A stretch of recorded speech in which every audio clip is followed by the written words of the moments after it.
আসসালামু আলাইকুম সুপ্রিয় দর্শক, চলে আসলাম এইমাত্র পাওয়া আগামীকাল 27 এপ্রিল 2026 সোমবারের খুবই গুরুত্বপূর্ণ ঝড় বৃষ্টি, নিম্নচাপ, কালবৈশাখী, বজ্র বৃষ্টি এবং আবহাওয়ার খবর নিয়ে। দর্শক, চলতি মাসের শুরু থেকে দেশে বৃষ্টিপাত কম থাকলেও আজ থেকেই আবহাওয়ার বিরাট পরিবর্তন। ইতিমধ্যেই দেশের মধ্য অঞ্চল এবং উত্তরবঙ্গের একাধিক জেলায় প্রবেশ করতে শুরু করেছে নতুন বৃষ্টি বলয়। এদিকে আবহাওয়া দপ্তর থেকে জানানো হলো বিশেষ সতর্কবার্তা। আগামীকাল সোমবার থেকে দেশের বিভিন্ন অঞ্চলের তাপমাত্রা কমতে পারে 1 থেকে 2 ডিগ্রি সেলসিয়াস পর্যন্ত এবং ঢাকা, ময়মনসিংহ ও সিলেট বিভাগের অনেক জায়গায়, সেই সাথে রংপুর, রাজশাহী ও চট্টগ্রাম বিভাগের কিছু কিছু জায়গায় এবং খুলনা ও বরিশাল বিভাগের 2-1 জায়গায় অস্থায়ীভাবে ঝড়ো দমকা হাওয়া এবং বিদ্যুৎ চমকানো সহ বৃষ্টি বা বজ্র সহ বৃষ্টি হতে পারে এবং সেই সাথে রংপুর, ঢাকা, ময়মনসিংহ ও সিলেট বিভাগের কোথাও কোথাও মাঝারি ধরনের ভারী থেকে অতি ভারী বর্ষণ হতে পারে বলে জানিয়েছেন আবহাওয়া দপ্তর। তো দর্শক, আজকের ভিডিওতে জানিয়ে দিব আগামীকাল 27 এপ্রিল 2026 সোমবার দেশের কোন কোন জেলায় হতে পারে ভয়ানক বজ্র সহ কালবৈশাখী ঝড় এবং ভারী থেকে অতি ভারী বৃষ্টি। এ বিষয়ে কি জানা যাচ্ছে বিভিন্ন ঝড় বৃষ্টি স্যাটেলাইট রাডারগুলো থেকে।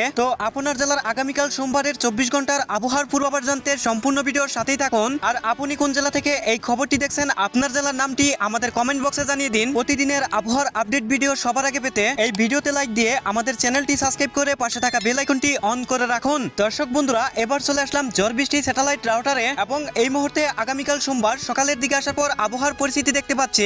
সোমবার ভোর 4টা থেকে 5টার মধ্যে সিলেট বিভাগের সিলেট, জগন্নাথপুর, চাতকবাজার, জয়ন্তীপুর, জকিগঞ্জ, চরখাই, বড়লেখা, বালাগঞ্জ, কুলাউড়া, মৌলভীবাজার, কামালগঞ্জ। এদিকে রয়েছে হাবিবগঞ্জ, বানিয়াচান, ইটনা, নাসিমনগর, কিশোরগঞ্জ, কেন্দুয়া, ফেনারবাগ, বিশামাপুর, নেত্রকোনা এবং সেই সাথে রংপুর বিভাগের বাহাদুরবাদ, রাজীবপুর, চিলমারি। এদিকে রয়েছে পীরগঞ্জ, পাঞ্চাবিবি, বিরামপুর, সাইদপুর, রংপুর, লালমনিরহাট, জলঢাকা, দেবীগঞ্জ এবং সেই সাথে ঠাকুরগাঁও, পীরগঞ্জ, কাহারুল, দিনাজপুর। এসব অঞ্চলে অস্থায়ীভাবে ঝড়ো দমকা হওয়া এবং সেই সাথে ভয়ানক বজ্রসহ বৃষ্টি এবং বিক্ষিপ্তভাবে ভারী থেকে অতি ভারী বৃষ্টি হতে পারে। তবে রাজশাহী, ঢাকা, খুলনা, বরিশাল ও চট্টগ্রাম বিভাগের অধিকাংশ অঞ্চলের আকাশ আংশিক মেঘলা থাকতে পারে। আপাতত সকালের দিকে বৃষ্টিপাতের সম্ভাবনা নেই। এরপর সকাল 8টার মধ্যে আসার পর দেখতে পাচ্ছি 8টার দিকে ঢাকা, কুমিল্লা, চট্টগ্রাম, বরিশাল এবং খুলনা বিভাগের আকাশ আংশিক মেঘলা থাকতে পারে এবং রাজশাহী বিভাগের কিছু কিছু অঞ্চলের আকাশ পরিষ্কার থাকতে পারে। সেই সাথে 2-1 অঞ্চলের আকাশ আংশিক মেঘলা থাকতে পারে। তবে রংপুর বিভাগের রংপুর, দিনাজপুর, ঠাকুরগাঁও, পঞ্চগড়, কুড়িগ্রাম, গাইবান্ধা, লালমনিরহাট, নীলফামারী এবং ময়মনসিংহ বিভাগের ময়মনসিংহ, নেত্রকোনা, জামালপুর, শেরপুর